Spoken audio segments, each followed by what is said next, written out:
Welcome to another episode in my series on metagaming for Minecraft, and today we'll be taking a look at what I like to call Fatality Rock Paper Scissors, which is basically you just play rock paper scissors until someone dies. And if you don't like that, you can always replace it with some scoring system, or you could just remove the whole death part or any other things you want altogether. And so before we begin with the game demonstration itself over here, I'd like to show the mechanics behind it for understanding and such. And the idea is, whenever you enter, and both players have entered, not just one person, but whenever both players have entered their respective places, they are locked in by a piston gate, and they can't get out until someone dies, because you have stone pressure plates down, and even if they die and drop any items they're carrying, they won't actually activate the pressure plates with those items since they're stone, and therefore as soon as one person dies, the game ends, and you can all leave. But of course, you wouldn't want to do this in a place where cows or something can jump up and activate your pad, because then of course you'd have to sit and play rock paper scissors with a cow, and I don't think that would work very well. But otherwise, it's a great system. You just step on your pads, and then you just hook it up to some kind of OR gate. It doesn't matter if you have it underneath it, or just as long as you can't step off of the pads. You have to be completely surrounded by pads so that you can't move without stepping on one. And then you just hook that up to an AND gate with the other player's pads, so that if we both step on it, we will activate the piston gates and you then be trapped in. And I just have some switches that are pretending to be me and another player here, so that I can show this off a bit easier. And so if I flip my switch and throw one down, we can see throw something on the pad, that is, we can see that the piston activates, and we wouldn't be able to exit that door over there. And we can just use this switch as a replacement for me for a moment, and we can see that the AND gate is just hooking up to both pads and going up, attaching to the piston side block there. And then over here I have it inverted, and what this is going to do is reset the game after one or more players have died or left the room or whatever. That way, as soon as one person has died, the game will reset, and you don't have to worry about manually resetting the game. And even if someone walks in whenever there's only one player in there, and they don't have another opponent, they won't be able to mess around with the buttons until they have an opponent, so that you don't have any like game sabotage where someone walks in and only one player presses a button and someone had already came in before them and pressed the other player's button, and as a result the first player that got screwed over doesn't get a chance to actually take their first turn. And that will make sure that the game is always reset to prevent that. And then let's see what we have. Over here I just have an extended AND gate because I'm going to have this map in the description, and I figured I'd throw in a couple small things where people can experiment if they're new to redstone. And over here I just have a bit of experimentation again for people who want to download the map and take a look, and they can just screw around with saving systems that are used in this map if they're not familiar with them. And over here, this is a mock-up of our rock, paper, and scissors choosing mechanic system thing. And the idea is we just have 3 of these saving systems, one for rock, one for paper, and one for scissors. You can see that this square is where we're saving the value, and then over here we're using that value, and this is just here to light up so that we can see when it's happening more easily in this video. And then this line back here is to reset the whole thing, so as long as they're plugging into this block, or over here would be probably just as fine, or actually I mean this block here, or if it were plugging into the redstone it'd be just as fine over on the right, then it's going to reset that and turn this torch here off. And so it's going through the entire length and plugging into each right hand block to turn off our saving system there. That way we get that reset. And I have it attached to a button so we can manually do it. But of course, in the end, the buttons for choosing rock, paper, and scissors are actually going to first go around, reset all the values, turning off rock, paper, and scissors, and then specifically choosing the specific value that the button is assigned to. And so I also have it set up manually here, since it would take less redstone for demonstration, but I have one of those buttons here. So first, if we were to activate one of our sides here, such as paper for example, we can see that's lit up. The redstone is on the left lit up, and the one on the right has turned off. and then we have our torch on, the other two are off, and we have our value coming out the back for each one of these torches, and as long as one of these values is active, then in the end this bit here will be active because they're all connected, and the result is we'll be able to know whether this player has made a choice regardless of what that choice is, so that we can make sure that both players have made a choice before we determine the winners and punish the loser and such. And then over here we have our reset button again. We can just press that and it resets it. But now we're just going to flip our scissors switch here, button that is, turn it on, and then we have this rock plus reset, reset plus rock button. So the idea is we press this button and it sends a delayed signal down, and it's going to reset all the buttons there, or all the choices, including our rock, and then in the end it's going to send a higher delayed signal down here to reset the to actually activate the rock again. So after it all resets, then it activates the rock. And you would basically just plug in one of these in each choice slot. So you can actually make rock, paper, scissors with multiple choices if you want. Higher than 3, it would just get far more complicated.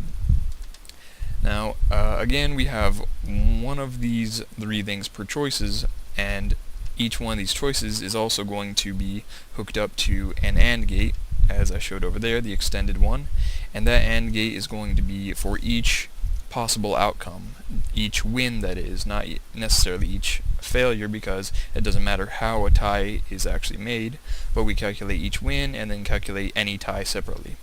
So the result is we have 6 AND gates connected to each win. So 3 wins, rock, paper, and scissors for one player, and 3 wins for the other player. So altogether 6 AND gates connected to 3 choices for each player. And over here we have a mock-up of that. You can see we have choices here and choices on this side. And these switches are representing the saving systems that I just shown over there. So it's just a sort of very compact version of that for demonstration. So let's say blue chose a rock and red chose scissors. Then we send that to an AND gate to once again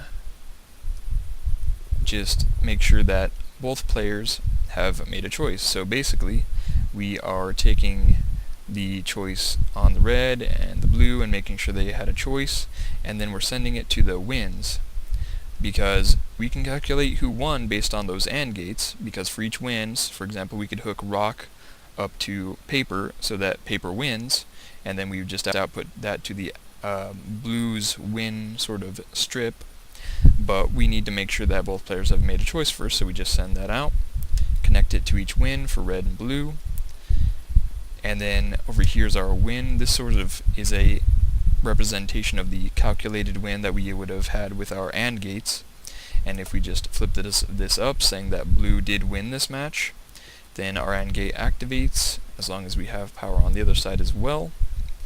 And it was already down, so gotta put it back down, but there we go, and then it comes out, and this would fire the arrow at the other player, so it would have to wrap all the way around and attach itself to our dispenser or to a piston that would allow lava to flow in, or any other sort of punishment mechanic you may want to use.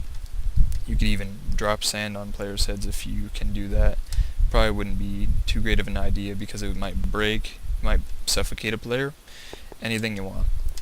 At any rate, at the end we have the same power from our AND gate here also coming down through a slight delay, very slight, to reset all the choices. So it's basically coming out and going through these lines similar to this and resetting all of our choices at the end of the game so that they're all off. Therefore, both players do not have a choice activated, and since both players don't have a choice activated, this would also be off and not calculating wins until both players have made a choice. Alright, that should be about it for the explanation there, so we can get to some quick demonstrations. So for example, here we would enter our door, and I once again have a switch to substitute for myself. We have 5 spaces away our dispenser, because even if I right click I cannot activate it, but if I were to break one block I would be able to activate that and take the arrows from it, and of course you don't want that. So you just want to make sure you have it 5 spaces away or more.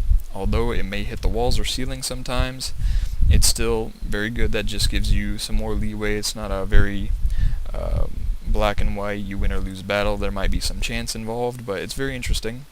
And so if we just flip our switch and pretend that's me, I'd think it might be active. No, it's not. Okay. Flip the switch back. Alright, so I'm active, and I can flip switches, but it will immediately reset if I do. Nothing happens. Even if I were to press this rock, it's still constantly being reset. So you can tell by this line down here that it's on, and this is our reset line, and so I can't actually do anything until the other player's entered. Once the other player enters on their side, then the piston gate activates and both players are trapped inside. And you may want to put the gate a bit far back and use more pressure plates if you're worried about people still escaping or whatever, but even still, if they get off the pad and escape, it's just going to end up opening for the other player as well, so no one will be trapped inside without an opponent, unless a cow gets in. And then just pretend I'm here again, and now the game can actually start. So, for example, if blue were to choose rock, we can come over here to this side, and let's say red chose scissors. They lost, so they would be shot with an arrow like that. I have God mode on, but otherwise it would take 2 hearts, and therefore it takes 5 points to win unless someone gets really lucky and the arrow hits a wall or something.